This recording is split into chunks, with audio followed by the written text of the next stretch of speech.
ఎవరైతే ఆలోచన చేస్తారో, పరిశీలన చేస్తారో, పరిశోధన చేస్తారో అటువంటి వారి కోసం ఖురాన్ గ్రంథం అద్భుతమైన శాస్త్రీయమైనటువంటి విషయాన్ని తెలియజేస్తుంది. 1920లో ఎడ్విన్ హబల్ అనేటువంటి శాస్త్రవేత్త తన టెలిస్కోప్ ద్వారా విశ్వాన్ని పరిశీలించి విశ్వం వ్యాపించేస్తుందన్న అద్భుత విషయాన్ని ఆయన తెలియజేయడం జరిగింది.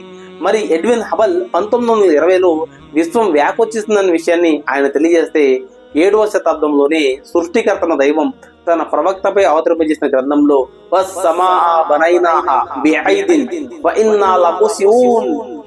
నక్షత్ర మండలాలను మా స్వశక్తితో సృష్టించాము, వాటిని మేము వ్యాపింపజేస్తున్నామని చెప్పి దైవం తెలియజేయడం జరిగింది.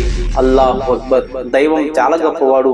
తన ప్రవక్తపై అవతరింపజేసిన గ్రంథంలో ఈ విషయం ఎడ్విన్ హబల్ 1920లో తెలియజేస్తే 7వ శతాబ్దంలోనే ఖురాన్ గ్రంథంలో సృష్టికర్త దైవం ఈ విషయాన్ని తెలియజేశాడు. కాబట్టి ఈ విషయాలన్నీ కూడా అల్లాహ్ సుబ్హానహు వ తఆలా తెలియజేస్తూ అఫలా యుమినూన్, ఇకనైనా మీరు విశ్వసించరని చెప్పి ప్రశ్నించడం జరుగుతుంది. కాబట్టి ఎవరైతే పరిశీలన చేస్తారో, పరిశోధన చేస్తారో, ఆలోచన చేస్తారో వాళ్ళందరూ కూడా ఖురాన్ గ్రంథాన్ని పరిశీలించి చదివితే ఎన్నో శాస్త్రీయమైనటువంటి అద్భుతాలను ఖురాన్ గ్రంథం మనకు తెలియజేస్తుంది.